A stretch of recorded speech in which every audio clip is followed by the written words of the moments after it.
Setelah sekian purnama akhirnya bisa nyobain mouse high-end dari brand MakeHost, brand yang cukup terkenal. Bagaimana performanya? Biar gak panjang lebar, bumper dulu.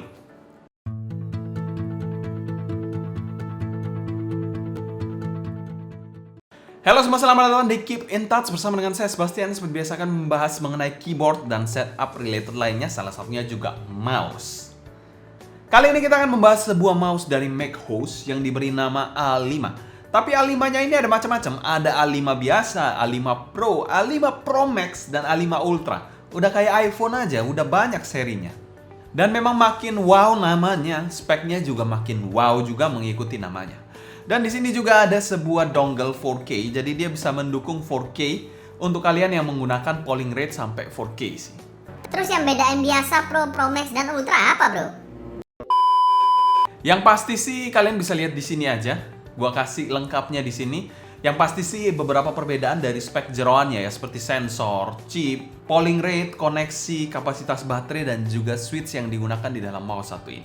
Namun kita akan berfokus aja pada A5 Pro Max karena varian yang saya pegang ini adalah A5 Pro Max. Dan disclaimer juga untuk kalian, mouse yang kita review di sini kita tidak gunakan untuk gaming kompetitif ya. Mungkin in the future kita akan gunakan untuk gaming kompetitif, tapi right now kita gunakan untuk skenario penggunaan saya pada office use dan juga penggunaan casual. Jadi buat disclaimer aja untuk kalian. Dan kita mau thanks berat juga untuk MacKeys sebagai sponsor video review kali ini. Link pembelian untuk mouse satu ini saya taruh kolom deskripsi di bawah, kalian bisa cek aja langsung kalau kalian tertarik. Buat kalian yang belum tahu MacKeys, buat kalian yang mencari peripheral dalam bentuk apapun, keyboard, mouse, headset, dan kawan-kawan ya, kalian bisa coba aja langsung ke MacKeys. Karena barang-barangnya ini super banget dan tentu saja free shipping ke Indonesia. Oh ya, disclaimer untuk harga sendiri dari mouse satu ini dia dipasarkan di angka 900 ribuan. Di bawah 1 juta, tapi mouse ini sudah speknya high-end banget sih. Berbicara soal spesifikasi hardware dari mouse satu ini. Spesifikasi hardware sendiri memang saya masih raba-raba ya. Memang saya belum terlalu expert juga untuk membahas mouse. Sudah diberikan mouse yang high-end ya. Saya masih menikmati bulan madu dengan spek-spek yang biasa ya, 3325, 3311, sekarang sudah 3395. Langsung lompatannya lumayan jauh. Dan selain sensor 3395, mouse satu ini juga mendukung polling rate sampai 4K, 4000 Hz. Yes, 1000 aja udah mentok-mentok bagi gua ya. Gak perlu 4K juga sebenarnya. Jadi, ya itu, kita belum menggunakan sama sekali dongle 4K-nya ini. Disclaimer aja untuk kalian karena memang kita nggak pakai untuk gaming kompetitif dan nggak perlu sih. Kalau untuk office use, casual use nggak perlu sih menurut saya. Walaupun buat gaming kompetitif ya nggak kompetitif banget sih, maksudnya untuk Dota gitu harusnya nggak ada masalah sih. Bahkan zaman dulu aja saya gunakan mouse dari Razer yang ya notabene udah jadul banget ya. Itu juga masih nyaman-nyaman aja. Dulu saya ingat sekali TOTL Razer Mamba yang wireless itu cuma 5000 dpi mentok-mentok. Ini udah berapa puluh ribu. Ini sudah 26.000. Berarti berapa kalinya dari teknologi yang saya gunakan beberapa tahun lalu sih. Untuk switch-nya sendiri dia nggak main-main, dia menggunakan Huano Pink Dot yang bisa bertahan sampai 80 juta kali klik. Kalian klik sampai gempor ya, ini baru rusak. Kalau dulu saya ingat G102 itu kalau nggak salah bertahan 1 juta klik. Kalau saya nggak salah ingat ya, G102 dari Logitech yang zaman-zaman dulu itu 1 juta klik. Ini berarti bisa bertahan mungkin 60 kali, 70 kalinya dibandingkan G102. G102 saya mungkin sudah 1 juta klik atau gimana ya. Dulu double klik sih, rusak jadinya ya itu problematik dulu memang. Zaman-zaman jadul itu mouse-mouse-nya sering rusak double click. Baik saya punya Razer Imperator, Razer Mamba, Razer Dead Aider, lalu juga dari Steel Series, G102, semuanya double click. Nggak ada yang nggak double click. Tapi saya rasa mouse-mouse zaman now ini durability-nya udah gila banget sih. Untuk baterainya dari mouse ini juga nggak main-main, diberikan baterai 500 mAh dan bisa bertahan sampai 130 jam penggunaan sekali cas. Berbicara soal koneksi ada, sudah nggak usah dibahas, koneksinya lengkap banget. Kalian mau cari apa? Mau cari Bluetooth? Mau cari dongle? Ada semua di sini bos, dan juga mendukung wired tentu aja. Bicara soal spek hardware sendiri, buat saya sih sudah overkill banget dan sudah TOTL level untuk mouse satu ini ya. Udah ya intinya udah memenuhi ekspektasi saya, bahkan berlebih-lebih gitu ya. Berbicara soal spesifikasi software dari mouse satu ini. Mouse satu ini memiliki software yang harus kalian install ya untuk masuk kepada menunya. Dimana software dari mouse satu ini mateng banget, tidak seperti software-software mouse yang pernah saya review sebelumnya. Baik itu Pressplay, Noir, ataupun Vortex series. Udah beda level sih untuk software dari mouse MacOS A5 ini. Dimana di softwarenya ini terdiri dari beberapa tab yang bisa kalian pilih-pilih sih. Dimana salah satu tabnya itu berisi informasi umum seperti profile, sleep time, lalu juga polling rate, debounce time. Debounce time itu apa? Debounce time itu biar kalian ini gak kliknya spamming gitu ya. Jadi ada beberapa millisecond untuk jeda antar kliki. Dan juga leave off distance. Jadi kalian bisa ngatur juga berapa milimeter baru dia mati. Misalnya kalian angkat gini, mungkin 1 mm, 2 mm dia sudah mati ya. Sensornya nggak terinput pada saat kalian angkat dari meja gini.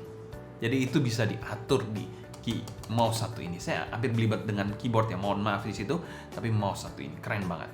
Selain itu juga ada menu binding key yang bisa kalian atur semua fungsi tombol di mouse satu ini, kecuali tombol DPI-nya ya. Selain itu semuanya kalian bisa atur di mouse satu ini, keren banget. Lalu juga ada tab untuk mengatur makro. Ya, makro yang kompleks bisa kalian atur juga di mouse satu ini. Mungkin kalian mau nge-cheat main game ya, langsung one click bisa beberapa key terinput di mouse satu ini. Dan yang terakhir adalah pengaturan DPI. Tidak lupa kalian bisa atur untuk range DPI-nya, bisa cukup detail kalian atur di situ. Dan juga LED efeknya untuk kalian ganti-ganti DPI bisa kalian atur untuk efeknya. Memang mateng banget sih software dari mouse satu ini. Oke, bicara soal build quality mungkin bisa sedikit subjektif menilai mouse satu ini, tapi saya berusaha sebaik-baiknya di sini ya.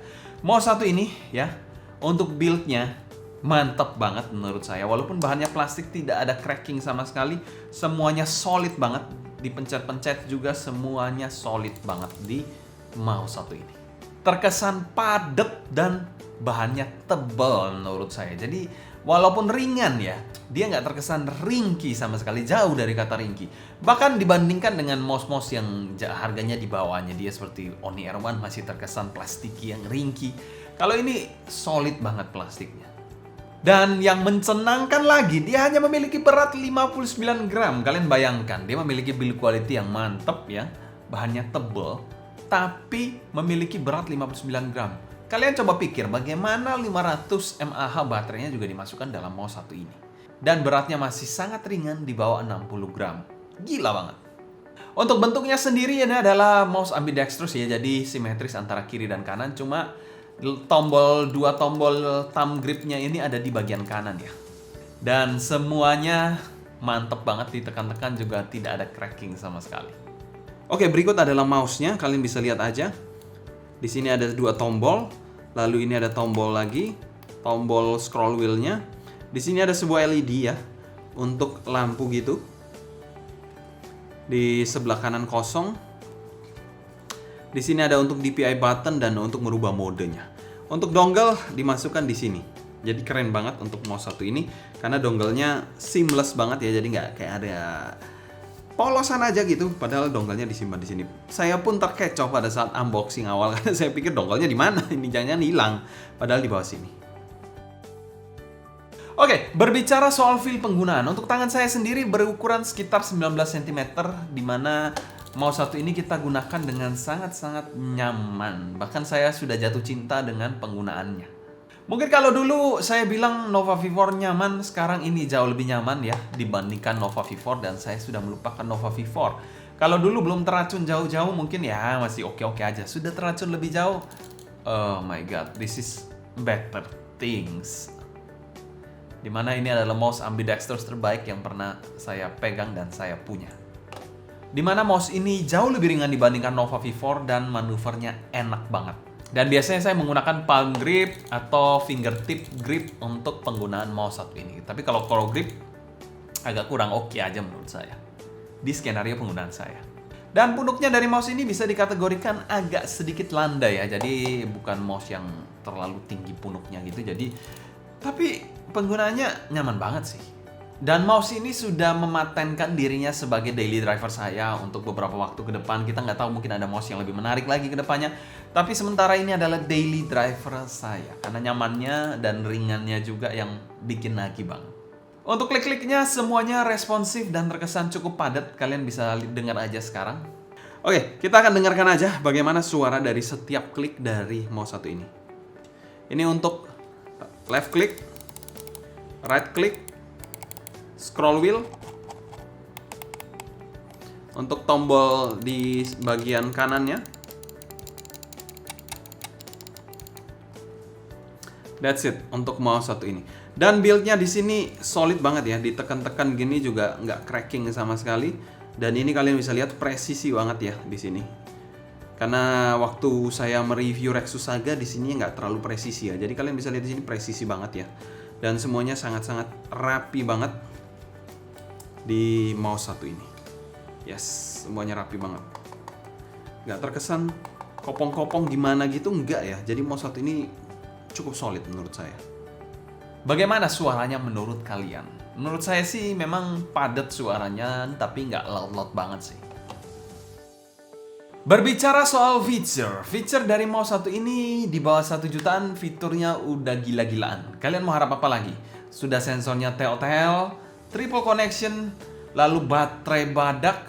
Mungkin satu aja yang kurang ya. Dia nggak ada LED yang aneh-aneh ya.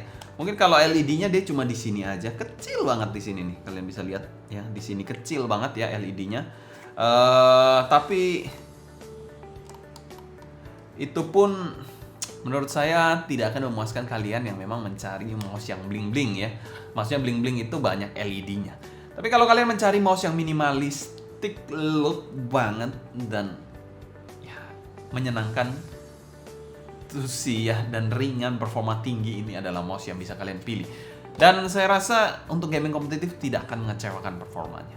Dan yang paling penting, mouse satu ini bisa kalian andalkan karena switch-nya bertahan sampai 80 juta kali klik. Tapi kita nggak usah ambil jauh-jauh lah. At least mungkin 60 juta, 70 juta aja udah mantep banget. Bertahun-tahun bisa kalian gunakan. Kesimpulan, MacOS A5 Pro Max ini walaupun kita belum menggunakan dongle-nya ya, karena kita nggak butuh juga sebenarnya dongle-nya ini ya. Tapi performanya udah gila-gilaan. Menurut saya sudah melebihi ekspektasi saya dan ini menjadi daily driver saya dalam penggunaan sehari-hari. Ya, untuk editing, untuk penggunaan browsing dan penggunaan office use, overkill banget. Dan mungkin nanti kedepannya ada penggunaan gaming, kita akan tes juga dan menjadi apakah akan tetap menjadi daily driver saya, apakah ada mouse yang lebih bagus dari mouse satu ini untuk bisa menggantikannya dan mampir di channel Keep in Touch. Kita lihat saja nanti. Karena memang kalau belum dalam-dalam banget nyelemnya itu, kalian nggak akan tahu perspektif baru. Kalian nggak akan melihat barang yang enak, yang mahal gimana rasanya, ya itu sih. Jadi kalian harus banyak-banyak juga nyobain sih. Mungkin sekian dulu sharing saya mengenai A5 Pro Max dari MacOS ini. Kalau kalian suka jangan lupa subscribe, klik tombol like, nyalakan juga notifikasinya agar kalian tidak ketinggalan update terbaru mengenai produk-produk atau barang-barang yang mampir di Keep in Touch. Jangan lupa juga follow Instagram kita di Keep in Touch juga buat rame-ramein juga ya. Karena tombol subscribe dan like gratis, jadi kalian nggak diminta bayar apa-apa juga kan. Ya hitung-hitung beramal lah. Kalau kalian ada pertanyaan seputar mouse satu ini, feel free juga tulis pertanyaan kalian di kolom komentar di bawah ya. Mungkin sekian dulu, saya Sebastian dari Keep in Touch pamit undur diri. Adios.